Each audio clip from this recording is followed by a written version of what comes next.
I am 94 years old. I have buried my wife. I have buried my friends. I have buried people I loved and people I couldn't stand. And I have buried the younger version of myself who thought he had all the time in the world. I am close now, close enough to feel it, close enough to know there are no extensions, no negotiations, no rescheduling. And before I go, I need to turn around and say something to you. You are not living, you are delaying. You wake up every morning assuming you have another one after this. You spend your days like they are cheap, like there is an endless supply sitting in some invisible account. There isn't. You are spending something you cannot earn back. And the most dangerous lie you believe is not that you will die. It is that you will die later. Let me tell you about a man named Robert. It was 1974. Robert and I worked in the same firm. He was disciplined, strategic, careful.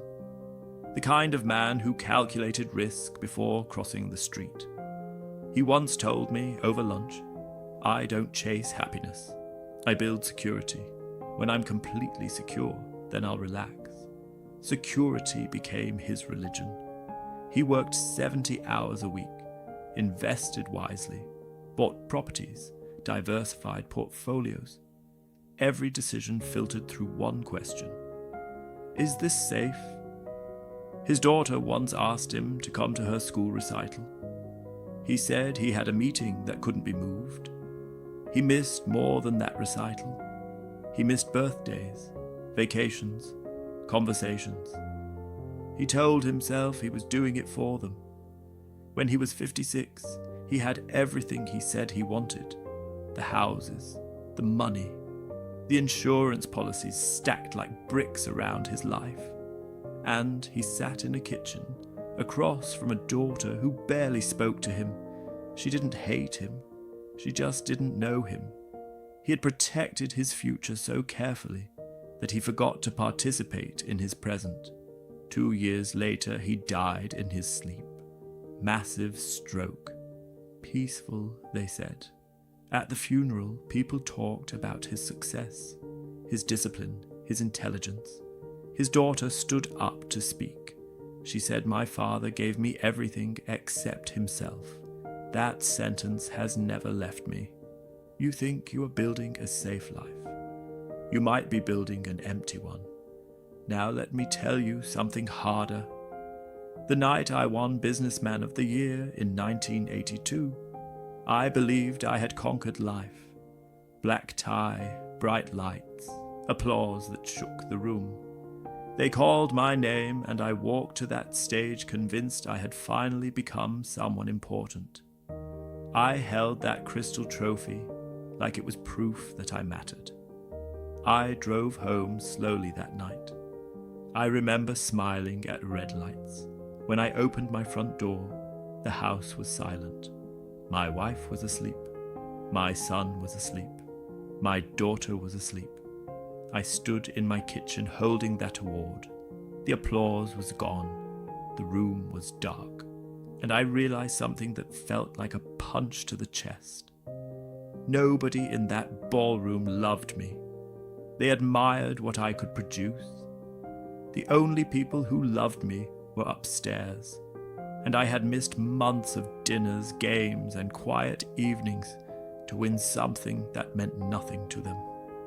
Years later, my son told me something I deserved to hear. He said, "That was the night I stopped trying to impress you. I had been chasing the applause of strangers, while the people who mattered were slowly giving up on me. That trophy is somewhere in a box now. I don't even know where. But I remember my wife's face when I told her I'd miss another anniversary dinner. That memory stayed. The applause didn't. You think your career is your identity. It isn't. It is a contract. You are trading hours of your life for money. And money is useful. But it is not love. It will not sit beside you when your breathing becomes shallow. It will not forgive you. It will not remember you. Let me tell you about the hospital. My wife Eleanor was 89 when her body finally began to surrender. Hospitals are very honest places. Machines don't lie. Monitors don't pretend. There is no ego in a hospital room. There are no promotions. There are no followers. There is just breath and time. One night when the room was quiet, she squeezed my hand. She didn't talk about the vacations we didn't take. She didn't talk about money.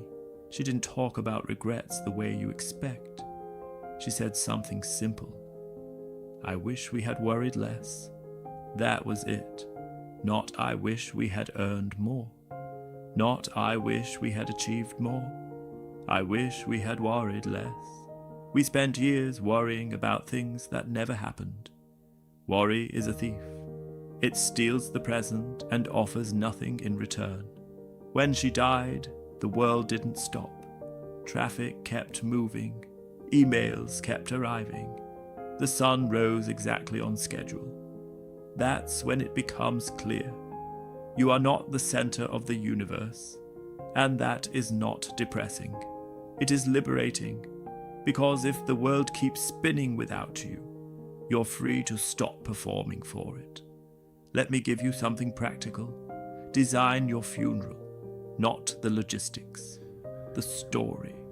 If people stood up to speak about you today, what would they say? Hardworking? Successful? Busy?